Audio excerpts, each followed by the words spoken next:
Hello everyone, hope you're doing good. In this video, we are going to install Instagram on Windows 11 10 computer. It is a pretty straightforward process. You just need to click on Start and in the search icon, just type Store. And once you find the best match Microsoft Store, just click on Open and it will be open like this.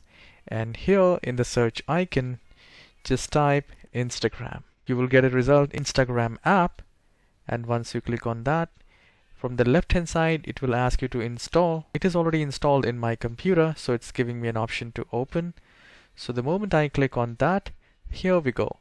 I see an app which is installed, and here I just need to enter the user ID and password. If you are new to Instagram, then you can click on sign up, and from here you can enter the details and enjoy Instagram on Windows 11 or Windows 10 computer. I hope you have enjoyed this very short video. I'll see you in the next video. Have a wonderful day.